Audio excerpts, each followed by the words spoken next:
My name's Karen Grose, and I'm thrilled to introduce my debut novel, The Dime Box. Before I do, I'd like to say hello to the Oakville Public Library community, and I'd like to thank the library in their efforts for staying connected with local authors and for this really innovative program. Libraries are truly hearts of our communities. So, about the Dime Box.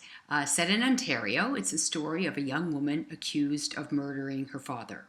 It's fiction, it's a mystery, and it has a strong, curious, and feisty female protagonist.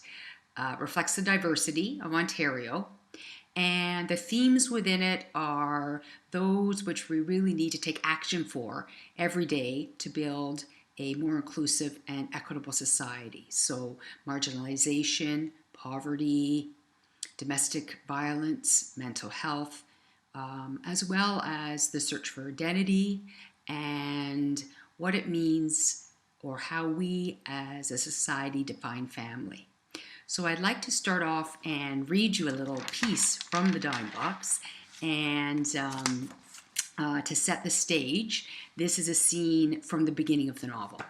And although Greta, who is our protagonist, grew up in Kearney, Ontario, at this point in the novel, she has fled her house.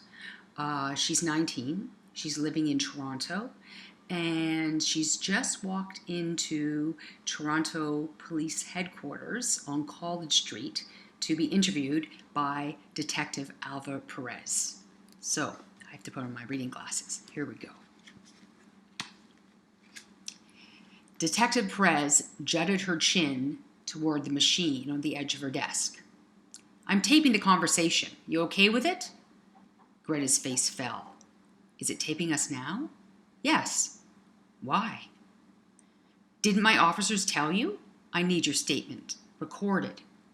Greta's mouth went dry. She didn't answer. She couldn't even breathe.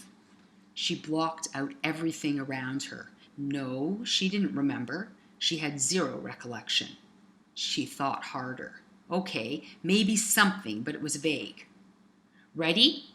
The detective raised her pencil. "What's your relationship with your father?" "There isn't one." "When did you last see him?" "I told you, Saturday." "I meant before he died." Greta could see him lying there, cold and rigid, in the hospital bed as he was probably found. But that wasn't how she remembered him. When was their confrontation? Last year sometime? "Can you describe what happened Saturday night?" The pit in her stomach grew. How could she explain it? Less than 48 hours had passed, yet she couldn't account for the time. "There's not much to tell. I took the streetcar there, visited, took the streetcar back, end of story." "Oh, well, when you saw him, did you talk?" "I don't think so." "Did you touch anything when you were there?" "No. The bed rail, maybe." "Was there any physical contact at all?" "No." "When you arrived, did you see the nurse on duty?" Greta looked up to her right. Think. Who was it? "I don't think so." "Did you let the nurse know when you left?" "No." She couldn't quite picture it. Was she supposed to let the nurse know? Was it a rule? Someone might have yelled at her, but she couldn't recall what they said. Maybe? Detective Perez put her pencil down. "I'm missing something here. You were there, but you can't remember 2 days ago?" In the room less than 5 minutes, Greta knew the detective probably thought she sounded insane or was lying. "I can't be sure." "Let me help you then. We have someone who saw you there with him. So for the record, one more time, you were there, correct?" "Correct?" Greta nodded. "Dr. Hammond called me to tell me my father was dying of cancer." The detective lifted a hand and tucked a wisp of hair into her silver clip. "Is this something you experience often, these lapses?" Greta looked at her, trying to determine what to say. She opened her mouth to respond, but the detective was quicker. "All the time? Sometimes? Certain times?" "At times." The detective's jaw clenched. Color rose up her neck and along the sides of her face. What times? She said. Greta sucked in her breath. Eyes to the floor, she bit her cheek as she searched for the words to describe what she'd felt back in the cabin that first day. Confusion, anger, fear.